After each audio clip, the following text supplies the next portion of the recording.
John chapter 6, verse 1 to 71 from the ESV version. Now, this is a long kind of reading, and the sun is kind of baking on here. I'm starting to get headache, so I'm just putting on my cap for that reason. After this, verse 1. After this, Jesus went away to the other side of the Sea of Galilee, which is the Sea of Tiberias. And a large crowd was following him because they saw the signs that he was doing on the sick. Jesus went up on the mountain and there sat down with his disciples. Now the Passover, the feast of the Jews, was at hand. Lifting up his eyes then and seeing that a large crowd was coming toward him, Jesus said to Philip, "Where are we to buy bread so these people may eat?" He said this to test him, for he himself knew what he would do. Philip answered him, 200 denarii worth of bread would not be enough for each of them to get a little. One of his disciples, Andrew, Simon Peter's brother, said to him, "There's a boy here who has 5 barley loaves and 2 fish, but what are they for so many?" Jesus said, "Have the people sit down." Now there was much grass in the place, so the man sat down, about 5,000 in number. Jesus then took the loaves, and when he had given thanks, he distributed them to those who were seated, so also the fish as much as they wanted. And when they had eaten their fill, he told his disciples, "Gather up the leftover fragments, that nothing may be lost." So they gathered them up and filled 12 baskets with fragments from the 5 barley loaves left by those who had eaten. When the people saw the sign that he had done, they said, "This is indeed the prophet who is to come into the world."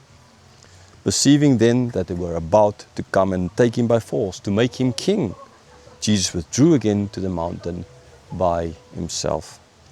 When evening came, his disciples went down to the sea, got into a boat, and started across the sea to Capernaum. It was now dark, and Jesus had not yet come to them. The sea became rough because a strong wind was blowing. When they had rowed about 3 or 4 miles, they saw Jesus walking on the sea and coming near the boat, and they were frightened. But he said to them, "It is I, do not be afraid." They were glad to take him into the boat, and immediately the boat was at the land to which they were going. On the next day, the crowd that remained on the other side of the sea saw that there had been only one boat there, and that Jesus had not entered the boat with his disciples, but that his disciples had gone away alone. Other boats from Tiberias came near the place where they had eaten the bread after the Lord had given thanks. So when the crowd saw that Jesus was not there, nor his disciples, they themselves got into the boats and went to Capernaum seeking Jesus. When they found him on the other side of the sea, they said to him, "Rabbi, when did you come here?" Jesus answered them, "Truly, truly, I say to you, you are seeking me not because you saw signs, but because you ate your fill of the loaves. Do not work for the food that perishes, but for the food that endures to eternal life, which the Son of Man will give to you. For in him God the Father has set his seal." Then they said to him, "What must we do to be doing the works of God?"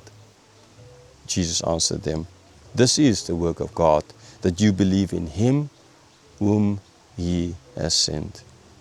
So they said to him, "Then what sign do you do that we may see and believe you? What work do you perform?" "Our fathers ate the manna in the wilderness, as it's written. He gave them bread from heaven to eat." Jesus said to them, "Truly, truly, I say to you, it was not Moses who gave you the bread from heaven, but my Father gives you the true bread from heaven. For the bread of God is he who comes down from heaven and gives life to the world." They said to him, "Sir, give us this bread always." Jesus said to them, "I am the bread of life.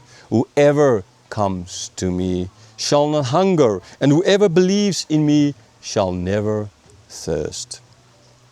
But I said to you that you have seen me, and yet you do not believe. All that the Father gives me will come to me, and whoever comes to me, I will never cast out. For I have come down from heaven not to do my own will, but the will of him who sent me.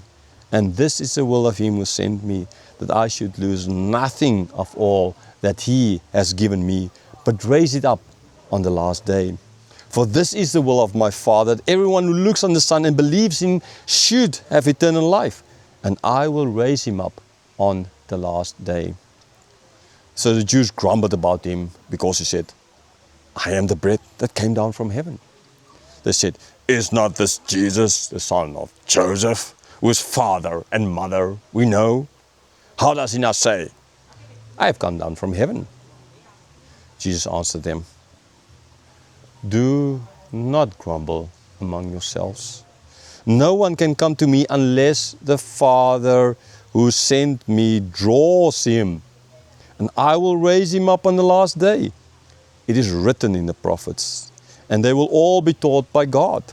Everyone who has heard and learned from the Father comes to me. Not that anyone has seen the Father except he who is from God. He has seen the Father. Truly, truly, I say to you, whoever believes has eternal life. I am the bread of life.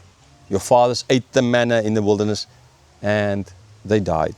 This is the bread that comes down from heaven, so that one may eat of it and not die. I am the living bread that came down from heaven. If anyone eats of this bread, he will live forever. And the bread that I will give for the life of the world is my flesh. Then the Jews disputed among themselves, saying, how can this man give us his flesh to eat? So Jesus said to them, truly, truly, I say to you, unless you eat the flesh of the Son of Man and drink his blood, you have no life in you. Whoever feeds on my flesh and drinks my blood has eternal life, and I will raise him up on the last day.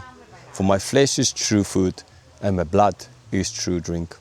Whoever feeds on my flesh and drinks my blood abides in me, and I in him. As the living Father sent me, and I live because of the Father, so whoever feeds on me, he also will live because of me. This is the bread that came down from heaven, not like the bread the fathers ate and died. Whoever feeds on this bread will live forever. Jesus said these things in the synagogue as he taught at Capernaum. When many of his disciples heard it, they said, this is hard saying. Who can listen to it? But Jesus, knowing in himself the disciples were grumbling about this, said to them, do you take offense at this? Then what if you were to see the Son of Man ascending to where he was before? It is the Spirit who gives life. The flesh is no help at all. The words that I have spoken to you are spirit and life. But there are some of you who do not believe. For Jesus knew from the beginning who those were who did not believe, and who it was who would betray him. And he said, this is why I told you that no one can come to me unless it is granted him by the Father. After this, many of his disciples turned back and no longer walked with him. So Jesus said to the 12, do you want to go away as well? Simon Peter answered him, Lord, to whom shall we go? You have the words of eternal life. And we have believed and have come to know that you are the Holy One of God. Jesus answered them, did I not choose you, the 12? And yet one of you is a devil. He spoke of Judas, the son of Simon Iscariot, for he, one of the 12, was going to betray him.